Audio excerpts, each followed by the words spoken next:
Hello, this is the luckiest maths teacher in the world. Thank you so much for tuning into this video in which we'll go through everything you need to know for the semester test. So each of these topics will be on the test. That's what I'm going to go through in the video. So it doesn't go on forever, let's get straight into it. So we start with exponential growth and decay. So the formula for exponential growth is here and for decay is here. So you can see the only difference is plus when it's growth and minus when it's decay. So exponential growth means something is increasing at an increasing rate. So let's look at this example. I invest $5,000 at 6% per annum. How much would I have in 10 years if compounded annually and compounded monthly? So compound interest is an example of exponential growth. So for this, it's not going to go up by the same amount each year.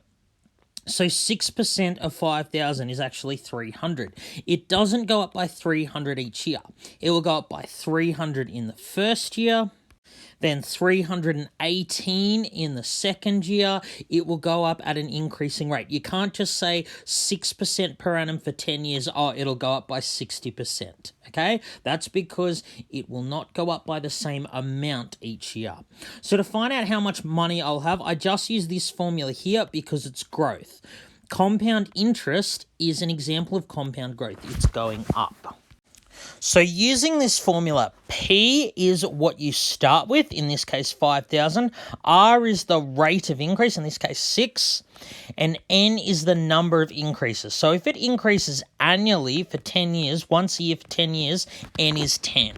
So using the formula, I have amount equals principal, what I started with, times 1 plus R over 100, to the power of, in this case, N is 10. So putting that on my calculator gives me, I'll just give it to the nearest dollar, about $8,954. That's to the nearest dollar. Now in part B, we want to do it if it's compounded monthly. So we're going to use the same formula, but we need to change R and N when it's not annually. So R was 6% per year, or 6% per annum. So to find out what that is per month, I divide by 12 because there are 12 months in a year. So 6% a year, it's going up by 0.5% per month. That's what PM means. So I also need to change N, which is the number of increases. If it is increasing every month for 10 years, it's going to increase 120 times. So 12 times a year for 10 years gives me 120 for N. So P is still the same because P is the amount that you start with. It's still 5,000. So in this one, I'm going to put my calculator, 5,000 times 1 plus R, in this case is 0.5, over 100 to the power of N. And so if I put that on my calculator, I get about $9,097. That's to the nearest dollar. So the more frequent you compound, the more money you have. If you compound every month, you have slightly more money than if you compound every year. So let's look at this question now. Population of a town 50,000 decreases by 0.8% each year. What will be the population in 20 years' time? So this one, because it's decreasing by 0.8%, this is an example of exponential decay. So we'll use this formula here. So it's going to decrease at a decreasing rate. Each year, the number of people that leaves the town is slightly less than the number who left the town the previous year. So let's just substitute everything into this formula. So once again, we're calculating A, which is the amount. So that's going to be the number we start with, P, 50,000, times, this time it's 1 minus because it's exponential decay. R over 100 to the power of N. So putting that on our calculator, and again to the nearest whole number, it's about 42,580. That will be the population in 20 years' time. All right, let's now look at an example where we're finding the original amount. So let's look at this question here. The value of a house has been appreciating, which means going up in value by 2% each year for the last 30 years. House currently worth $800,000. What was its value 30 years ago?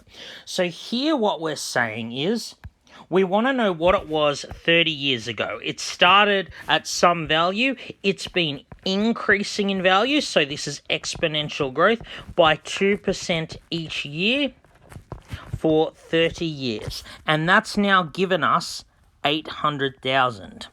So this is different than the questions on the previous slide. The ones in the previous slide, we knew what the current value was and we wanted to find what it would be worth in the future if it keeps growing. Here we're saying we want to know what it was in the past.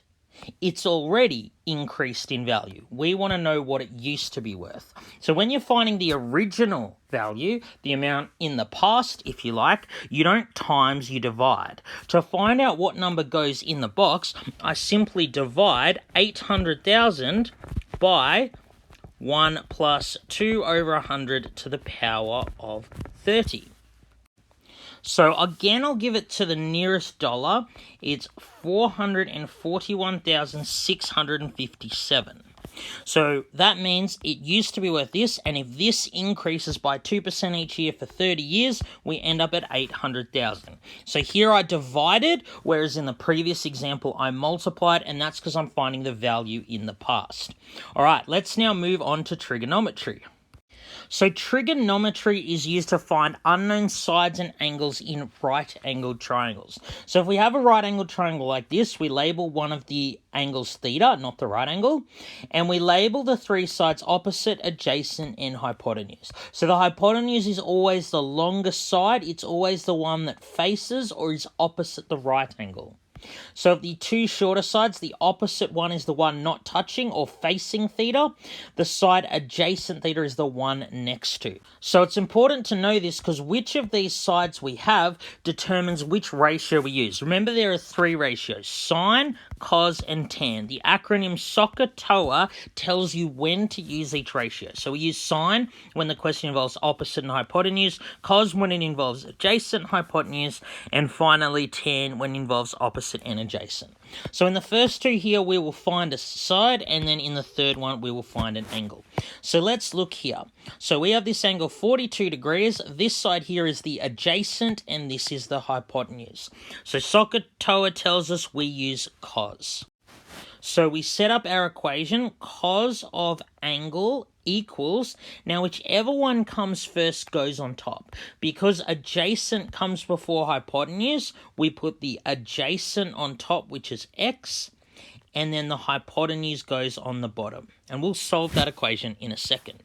So over here, we have this angle 60 degrees, this side 7 is opposite, and we have the hypotenuse again. Opposite and hypotenuse means you use sine. So sine of angle equals, now opposite is listed first, so it goes on top. So this one will be 7 over x. Now, to solve each of these, we do it slightly differently. Note in this one, x, the thing we want to find is on top. Here, the thing we want to find is on the bottom. If the thing you want to find is on top, you multiply. This is just x divided by 13 equals cos 42. The way we undo dividing by 13 is timesing by 13. So here, x will be 13 times cos 42. So if we put that on our calculator, make sure your calculator's in degrees mode or you'll get the wrong answer. I get about 9.66 centimeters. That's to 2 decimal places. So when the thing you want to find is on the bottom, you don't times, you divide. Instead of being 7 times sine 60, it's 7 divided by sine 60. So putting that on our calculator, we get about 8.08 to 2 decimal places. Once again, you've got to make sure your calculator's in degrees or you'll get the wrong answer. So these answers make sense. 13 was the hypotenuse here. X was a shorter side, so I should have got an answer less than 13, which I did. Here, X was the hypotenuse, the longest side, so I should have got an answer more than 7, which I did. So now let's look at this example. We're not finding a side, we're finding an angle. You use sine, cos, and tan to find sides, but when you're finding angles, you need to use sine inverse, cos inverse, or tan inverse. Now this question involves opposite and adjacent, so we're going to use tan. Because we're finding an angle, we use tan inverse. That's what that little -1 means. So the way you bring this up on your calculator, you press shift or second and then tan. So tan inverse, opposite goes on top of adjacent. So this is just going to be the tan inverse of opposite over adjacent. That's what theta will be. Putting that on our calculator, again making sure it's in degrees mode, it's 33.69 or 34 degrees to the nearest whole number. So now let's look at applying trigonometry to bearings.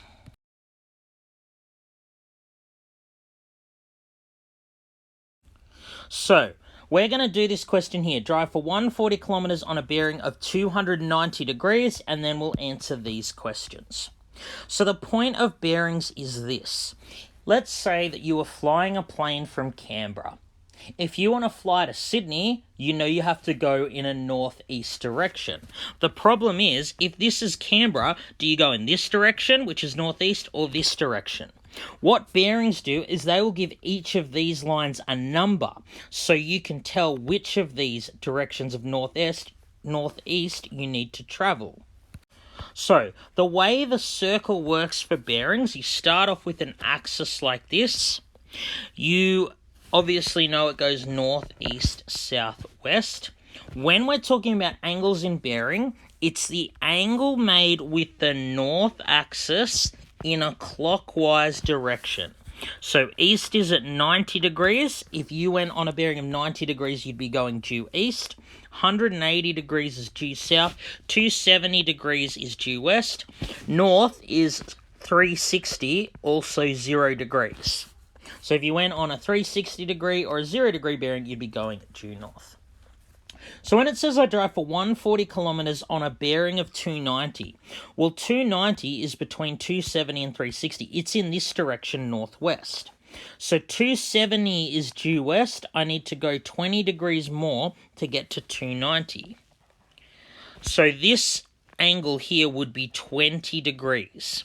So I've traveled 140 kilometers in this direction. So the question is, how far west am I from my starting position? So this is trigonometry. We need to make it into a right-angled triangle and either find a side or an angle. So how far west? This was my starting position. This is where I ended up. I'm actually finding this length here. So I will call that y. So to find y, I have this angle, I have the hypotenuse, and I also have the adjacent. So I'm going to use cos. So I have cos of angle equals adjacent over hypotenuse. So if I put that on my calculator, the answer I get is about 131.56 kilometers. That is the answer to part A. Here is 131 kilometers west. If I go to this point, I'm 131 kilometers west of my starting point. So let's look at B. On what bearing must I travel to return to my starting position? So I started here and ended up here. I want to know what is the bearing to go from here to here. So what I'm going to do is draw a little compass here. Okay, so to go from here to here, I know that this angle's 20. This angle here must be 70, because 70 plus 20 plus 90 equals 180. So this angle here, that angle there, is also 20 degrees. So what is the bearing I must travel to go from here to here? Well, the bearing's not 20 degrees. Remember, the bearing is the angle made with the north axis going in a clockwise direction. This whole angle is 90 plus 20, so the bearing is 110 degrees. Now that makes sense. If I've traveled northwest, I need to go southeast to return to my starting position. 110 degrees is between 90 and 180, so it's southeast. Fantastic. All right, let's now move on to some linear relations. So firstly, we're going to look at parallel and perpendicular lines. So if you have the equation of the line in the form y equals mx plus b, m, the number in front of x, is the gradient, and b, the number by itself, is the y-intercept. So you can tell whether two lines are parallel or perpendicular totally from their gradient. if they're parallel, m1 equals m2. This means gradient of the two lines is equal. If the two lines are perpendicular, then their gradients multiply to -1. Another way to say that is the gradient of the second line is -1 over the gradient of, this should be the first line. So let's look at this question here. We're going to determine whether the lines y equals 3x minus 4 and 2x plus 6y equals 12, we're going to determine whether they're parallel, perpendicular, or neither. So, to determine whether they're parallel, perpendicular, or neither, we need to know their gradients. So the gradient of this first line here is 3. This is in the form y equals mx plus b, so m, the number in front of x, is the gradient. Now we need to find the gradient of this line. But the thing is, it's not 2. The reason that in this line, the gradient is not the number in front of x, this line is not in the form y equals mx plus b. So I actually need to rearrange this line so it's y is the subject. It's in the form y equals mx plus b. So if I have 2x plus 6y equals 12, to get y by itself, I'm going to start by subtracting 2x. So the way I undo timesing by 6 is dividing by 6. So I need to divide everything by 6. So I divide 6y by 6. I divide 12 by 6. And now I'm going to divide minus 2x by 6. So minus 2 divided by 6 gives me minus a third. The gradient of this line here is the number in front of x, which is minus a third. The gradient of the second line is minus a third, and its y-intercept would be 2. So, are the two lines parallel? Well, they're clearly not parallel because the two gradients are not equal. 3 and minus a third are not equal. However, the gradient of the first line times the gradient of the second line is 3 times negative a third. If you put that on your calculator, you get minus 1. The gradient of this line times the gradient of this line gives minus 1. Therefore, these two lines are perpendicular. If I were to graph them, they would intersect at right angles at 90 degrees. So now we're going to take what we know about parallel and perpendicular lines to find the equation of a line. So it turns out that the equation of any line can be written in the form y equals mx plus b. So to find the equation of a line, I just need to find m and find b.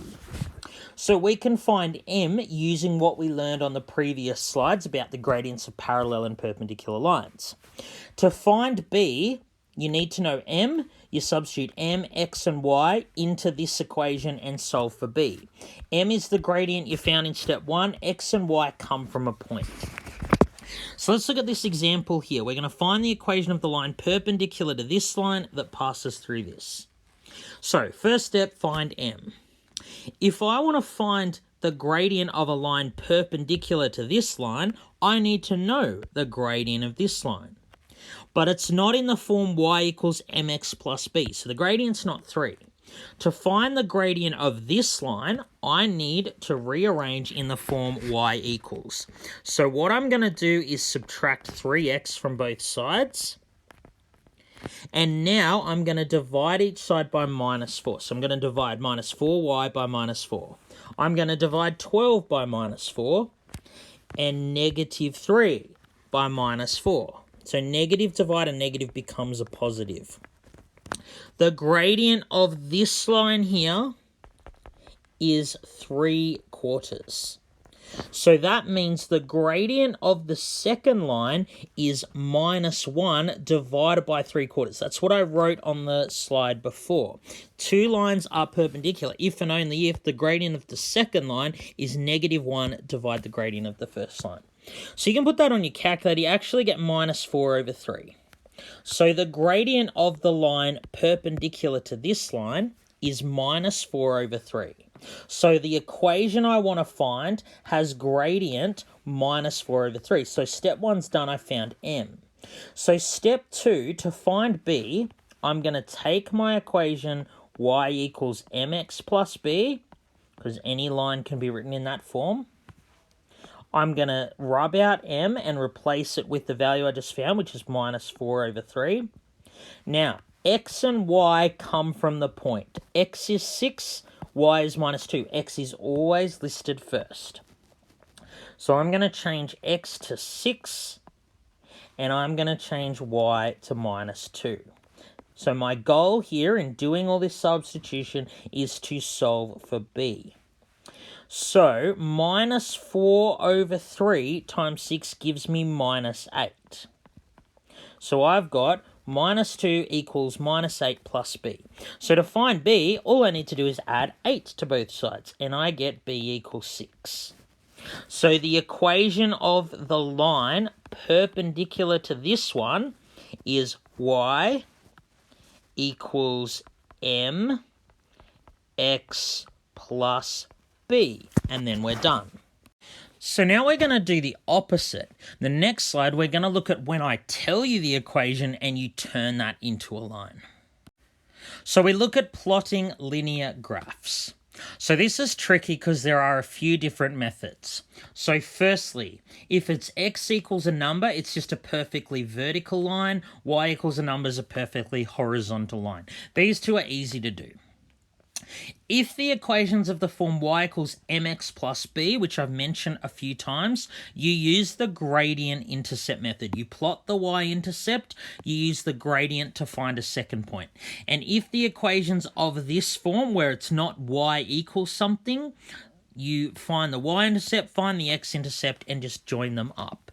These two methods just involve finding 2 points that lie on the line and joining them up. So we're going to have a go at graphing these 3 lines here. So let's graph y equals minus 2. So if it's just y equals a number, it's perfectly horizontal like this. And because y equals minus 2, it's going to go through here, minus 2. So this graph in green is y equals minus 2. You should write the equation on. You need to put arrows on either end because lines go forever. So that's graph 1 done. Let's look at graph 2. Because it's in the form y equals, we use gradient intercept method. So here, the gradient is the number in front of x. It's actually minus 2 or minus 2 over 1. The y-intercept is 3. So when it's in the form y equals mx plus b, you mark the y-intercept, which in this case was 3, and we're going to use the gradient to find a second point. So the gradient is rise over run. The bottom number tells you how far you go to the right. The top number tells you how far you go up or down. So minus 2 is the gradient. Minus 2 is the same as minus 2 over 1, just like 4 and 4 over 1 are the same. Bottom number tells me how far I go right. So from the y-intercept that I mark, I'm going to go across 1, and that will leave me over here. The top number tells you how much you go up or down. If this number is positive, you go up, negative, you go down. So because it's negative 2, and I've gone across 1, I actually go down 2. So this is my second point here at 1, 1. So now that I've got 2 points, all I do is join them up. So once again, I put arrows on the end and label my line with an equation. So let's do this last one here. It's of the form something times x plus something times y equals something. It's not in the form y equals mx plus b, so I can't read off the gradient. So when you have something in this form, what you do is you find the x-intercept, find the y-intercept, and join them up. So, to find the x-intercept, I let y equal 0. So if I substitute y equals 0 into this equation, I'm just left with 3x equals 12. Divide by 3, you get x equals 4. The x-intercept of this line here is 4. It goes through the point 4, 0, which is here. So I'm just going to mark that point. Now let's find the y-intercept. So to find the y-intercept, I let x equal 0. So I get 0 minus y equals 12. So if I have minus y equals 12, because I don't need to write the 0, then y is just negative 12. I'm timesing each side by minus 1. So the y-intercept here is actually down here at minus 12. So now that I've got both intercepts, all I do is join them up. So once again, I put arrows on the end of each line because it goes forever in both directions, and I label the equation. So that's all I wanted to show you for plotting linear graphs. I want to move on to simultaneous equations. Sometimes you'll get two equations like these, 2 and 3, and you'll be asked to solve simultaneously. You're asked to come up with an x and a y value that solves both equations at the same time. That's what simultaneous means. Now, when you're solving simultaneous equations, you're just finding the point of intersection of two lines. If I ask you to find the simultaneous solution to this and this, it's just their point of intersection, which is down here. So sorry that it's not actually 100% clear. It's actually down here, the point 3 minus 3. X equals 3, x is always written first, y equals minus 3 solves both these equations at the same time.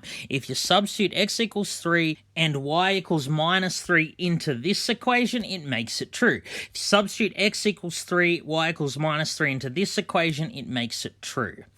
But as you can see from this, the graphical method's not always that accurate. It's not always easy to see the solution. So we need some algebraic methods. We need to be able to solve simultaneous equations like these without graphing, and that's what we'll do on the next slide. So there are two algebraic methods we've gone through to solve simultaneous equations. Two ways we can solve them without graphing. So the first method is called substitution. It's called that because you substitute one equation into the other. So let's say I have these two equations. I'm going to solve them simultaneously by substituting one equation into the other. So which one do you substitute into which? You substitute the one that has x or y as the subject. So here y is the subject of the equation. It's going to be a lot easier if I substitute the top equation into the bottom. So how do I do that? Well, the bottom equation is 3x minus 4y equals 11. I can't solve this as it is because it has two variables.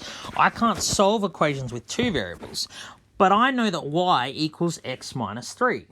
So what I'm going to do is take away the y and replace it with x minus 3. Whenever you're substituting one equation into another, use brackets, because I want to times this whole thing by -4.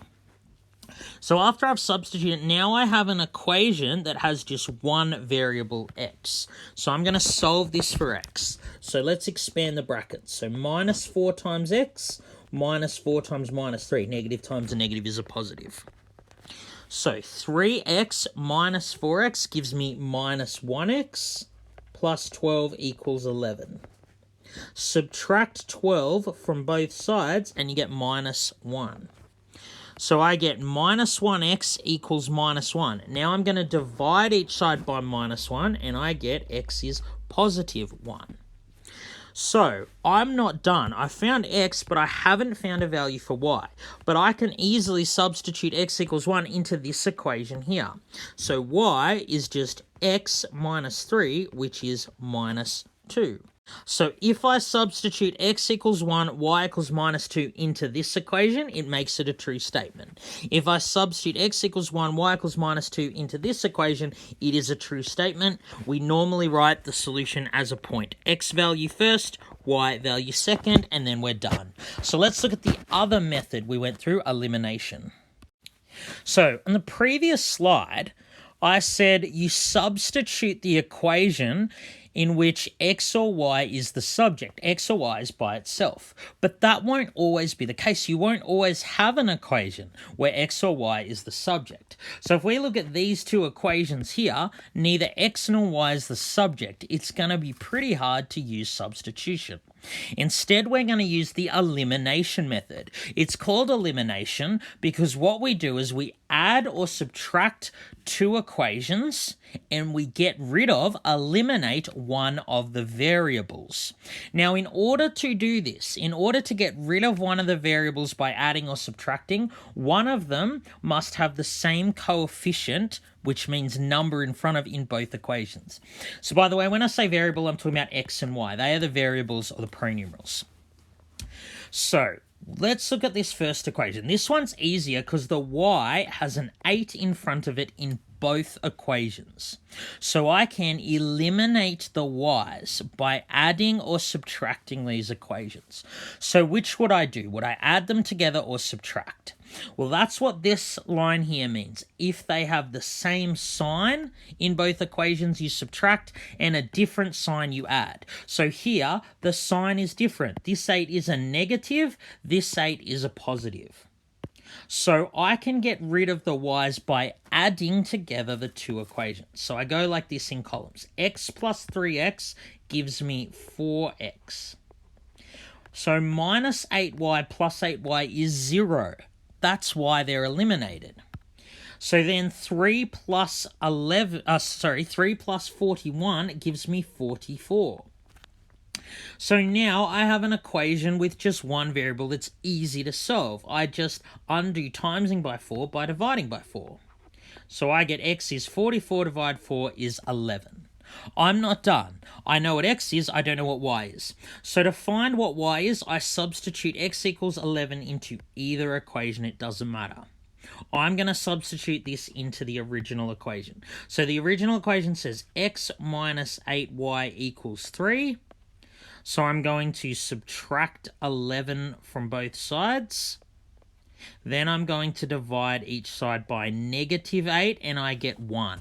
The solution here is x equals 11, y equals 1. So that makes both of these equations true. 11 minus 8 times 1 does equal 3. 3 times 11 plus 8 times 1 does equal 41. We're done. So let's look over here. Once again, neither x nor y is the subject. I don't want to use substitution. I want to use elimination. The problem is that one of the variables doesn't have the same coefficient in both equations. The x has a different coefficient in both equations. The y has a different coefficient in both equations.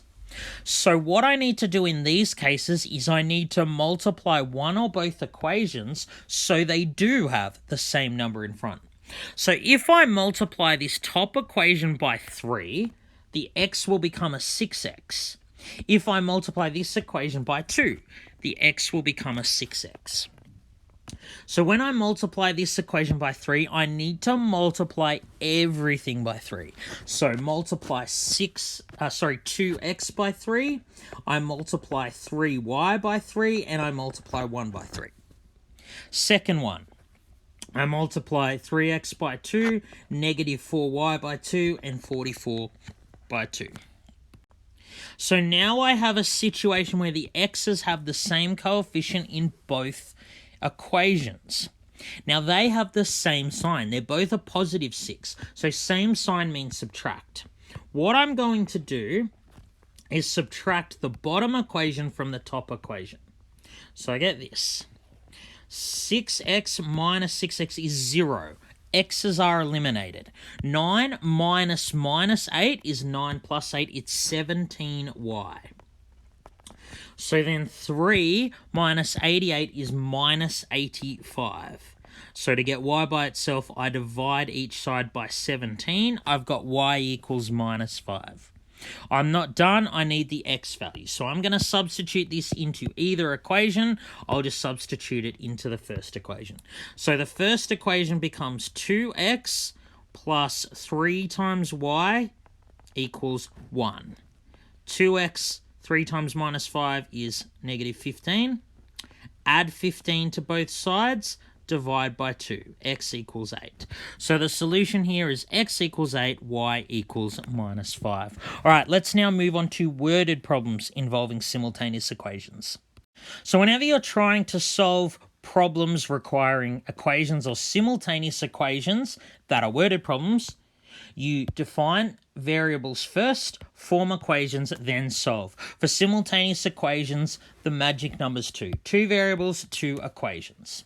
So let's look at this equation here. Sum of two numbers, 28. Difference is 18. What are the two numbers? First step is to find 2 variables. What that means is you let x equal one of the things you're trying to find, and you let y equal the other you're trying to find. So I'm trying to find 2 numbers. So I'll just let x equal the larger number and y be the smaller number. So first step done. Second step, I need to form 2 equations.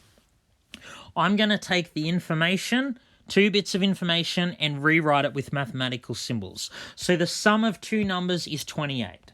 So, writing that mathematically, larger number plus smaller number is 28. Their difference is 18. That means larger number minus smaller number is 18. So now I'm going to solve these simultaneously. So it works out really well here because the x's have a 1 in front of them in both equations, and same the y's have a 1 in both equations. So if I add together the two equations, it will get rid of the y's. Remember, different sign means you add. So let's add them. So x plus x is 2x. Y plus negative y is 0. 28 plus 18 is 46. So 2x is 46, x equals 23. I've just found larger number is 23, so the smaller number must be 5 because they add to 28. So therefore the two numbers are 23 and 5. So let's look at this question here, which is a little harder. Soccer team, 11 players. Each boy paid $80, each girl $70. They made $850 in total. How many boys, how many girls? So we're going to start by defining our two variables. So there are two things I'm trying to find here. How many boys, how many girls? So I'm going to let x equal the number of boys and y equal the number of girls. So the first bit of information here tells me that there are 11 players. So that means the number of boys plus the number of girls is equal to 11. Now, the second bit of information says $80 per boy plus $70 per girl ends up with $850.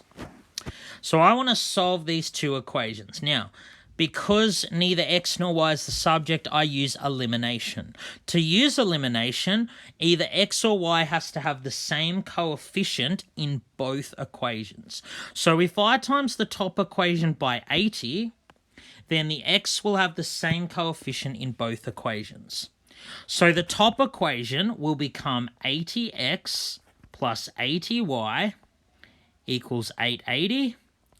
The bottom equation becomes 80x plus 70y equals 850. I didn't change the bottom equation. I didn't need to multiply it. So now x has same number in front of in both equations, and they have the same sign, both positive, so I can subtract. So 80y minus 70y is 10y equals 880 minus 850. 10y equals 30, which means y equals 3. Y was the number of girls. So therefore, there are 3 girls. And of course, if there are 11 on the team, 3 girls means there were 8 boys. And we're done. All right, let's look at our final topic now of quadratics. So we're going to look at quadratic equations. So quadratic equations are where you have an equation, an equal sign, and also an x squared term. That's what makes it quadratic. So we're going to first look, our first method of solving is factorization. So when you're solving quadratics by factorization, one side must be equal to 0, then you factorize, then you use the null factor law. So remember, we looked at different methods for binomials and trinomials. The difference between them is how we factorize.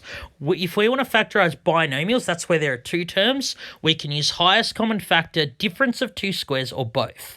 For trinomials, there's only one method. It doesn't really have a name. We find 2 numbers that multiply to the constant term, add to the middle term. So let's look at these ones. All of these here have 1, 2 terms. These are all binomials. So in the first one, because it's a binomial, I say to myself, do I use highest common factor or difference of 2 squares? So these 2 terms have a common factor. So I use highest common factor. So the highest number that goes into 6 and 15 is 3. So I'm going to start by writing that out, the brackets. Now, both of these terms also have an x. So the highest common factor is 3x. So what do I times by 3x to get 6x squared? Well, I times by 2 to get to 6 and x to get to x squared. What do I times by 3x to get positive 15x? So that's 5. So this is my next line of working out. So factorizing's done. Now we're going to use the null factor law. The null factor law says if you have something times something equals 0, either the first thing equals 0 or the second thing equals 0. So if the first thing equals 0, that means 3x equals 0, x equals 0. If 3x equals 0, x equals 0. If the second thing equals 0, that means that 2x plus 5 equals 0.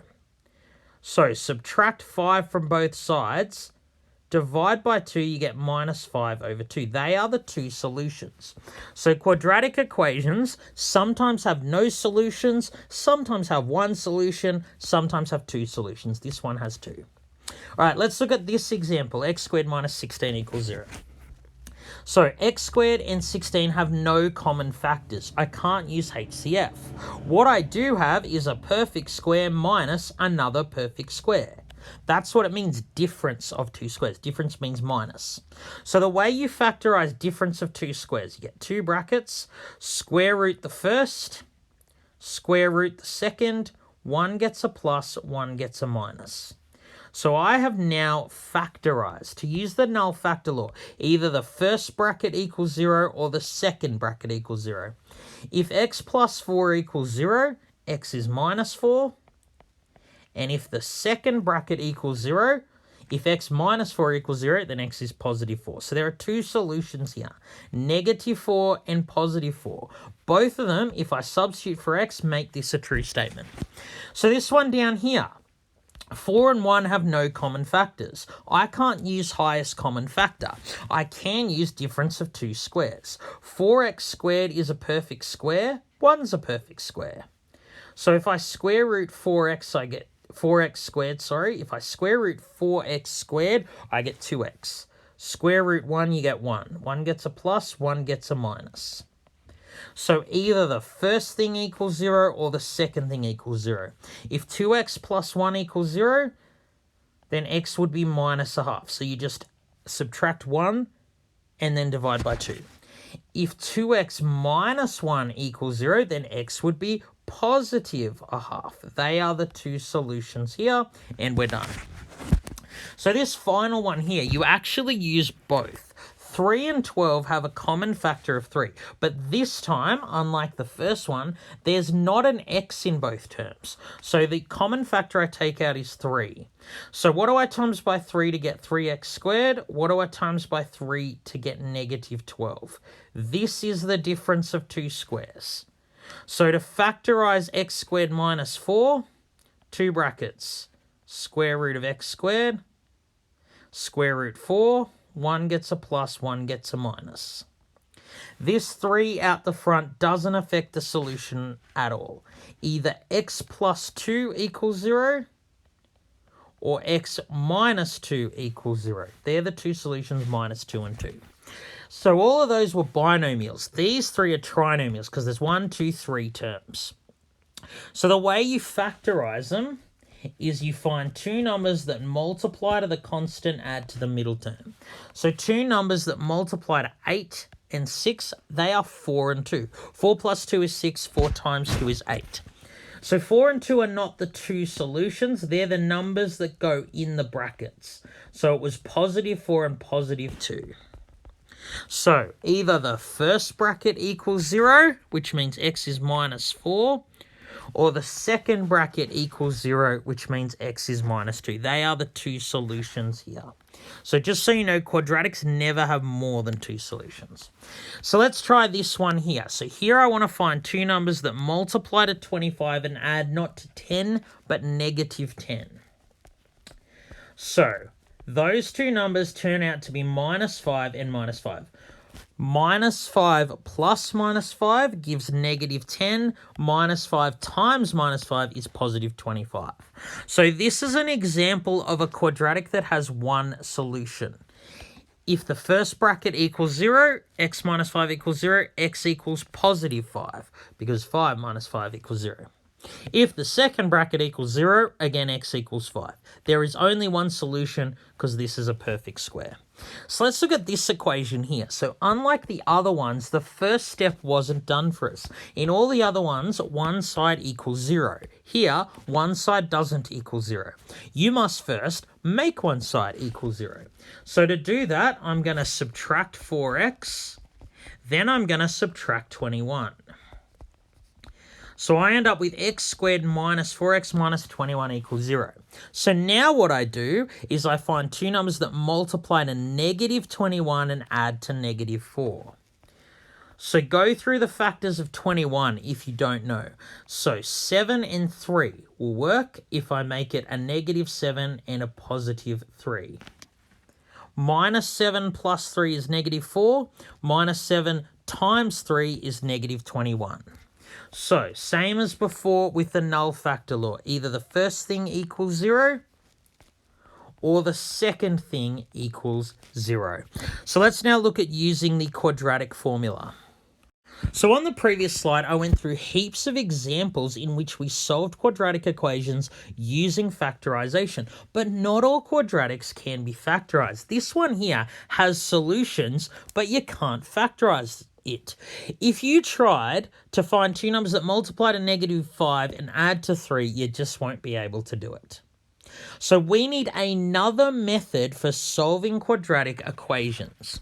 So if ax squared plus bx plus c equals 0, then x equals minus b plus or minus square root of b squared minus 4ac over 2a. This is the quadratic formula.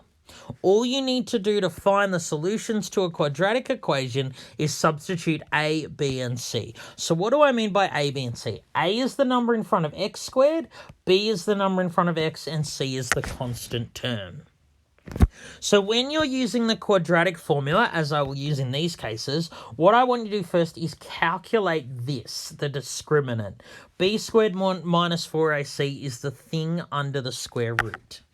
The reason we calculate the discriminant first is it tells us how many solutions. If this ends up being less than 0, then the thing has no solution. Why would we go any further? If this discriminant is equal to 0, there's only one solution, and if the discriminant is positive, there are two solutions. So let's look at this equation here. A, the number in front of x squared is 1, because 1x squared and x squared are the same. B is equal to 3, C is equal to not 5, negative 5. So the discriminant is equal to B squared minus 4 times A times C. So if you put that on your calculator, you get 29. The discriminant here is positive. That means there will be two solutions. So what will those solutions be? So the solutions will be x equals minus b plus or minus the square root of the discriminant. I've already calculated. B squared minus 4ac was 29, so I can just put 29 there. So it's minus b plus or minus square root of discriminant over 2 times a. So, of course, 2 times 1 is just 2. So this actually has given two solutions. So the first solution is minus 3 plus root 29 over 2, and the second solution is minus 3 minus root 29 over 2. So you could put these in your calculator as well, but these are the two solutions to this equation. So let's do this one here. So here, A, number in front of x squared is 2, B, the number in front of x is minus 7, and C, the number by itself is 10. So I'm going to start by calculating the discriminant. I don't know how to factorize this because it's a trinomial, but there's a 2 out the front. So let's calculate discriminant. So discriminant is b squared minus 4 times a times c. Now, if you put this on your calculator, you actually get negative 31. Just so you remember, whenever you substitute a negative into a formula like this, always put it in brackets. So you should get minus 31 on your calculator. Because the discriminant is less than 0, the discriminant is negative, this will have no solutions. I don't need to go and do all this. This will have no solutions. There's no value I can substitute for x to make this true. So, because there are no solutions, I stop there. Why would I continue? All right, very last thing we need to do is solving worded problems using quadratics.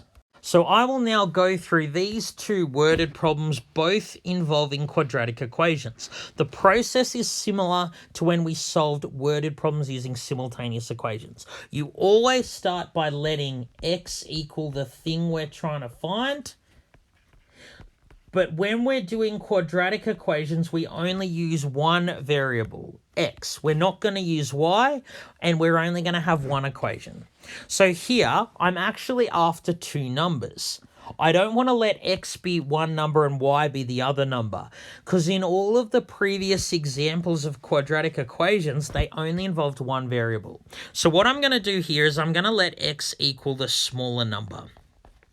So I'm talking about consecutive even numbers. The product of two consecutive even numbers is 168. So if x is the smaller number, the next even number is x plus 2. 4 and 6 are consecutive even numbers. 8 and 10 are consecutive even numbers. If you're at an even number, the next even number is 2 more. The next even number after 18 is 20, 18 plus 2. So now that I've defined the variables, I just turn this worded information into equation. So the product of two consecutive even numbers, product means times. So I times the two consecutive even numbers and I get 168. I'm going to solve this equation. So if I expand the brackets, I get this. Now remember, when I'm solving quadratics, one side must be equal to 0. So I'm going to subtract 168 from both sides so that one side's equal to 0.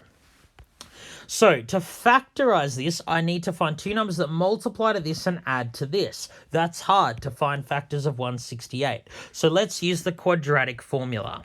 So when you're using the quadratic formula, you first calculate the discriminant. So here in this equation, a, the number in front of x squared is 1, b, the number in front of x is 2, and c is negative 168.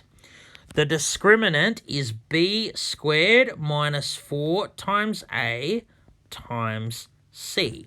So I actually get 676. So the discriminant's positive, there'll be two solutions. What will be those solutions?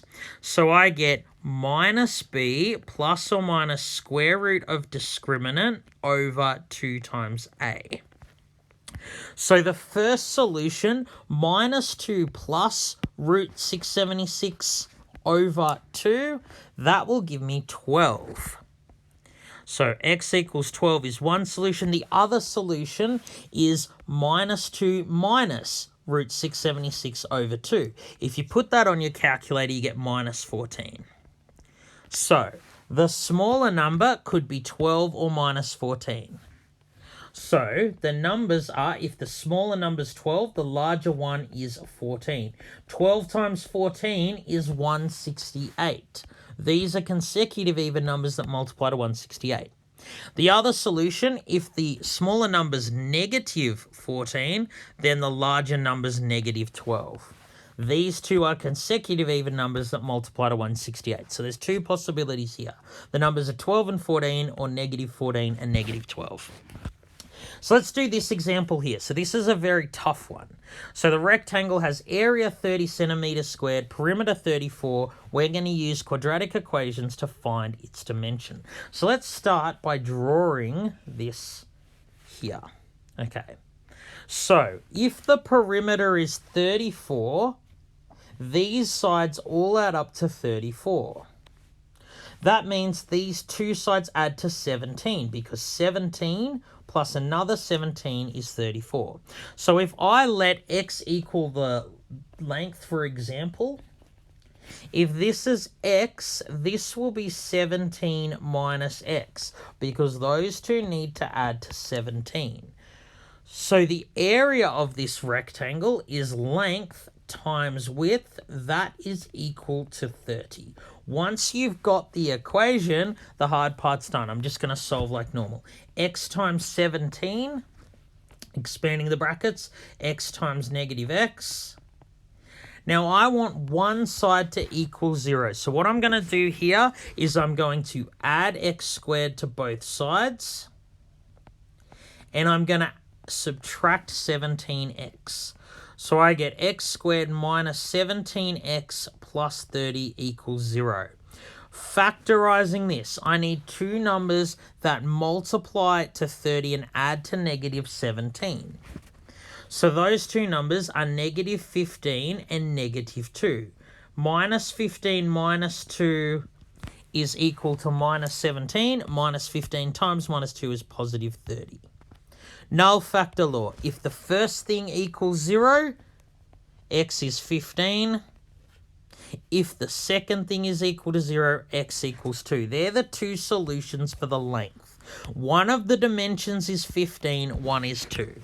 So 15 times 2 is 30, the area is 30. 15 plus 2 plus 15 plus 2 is 34.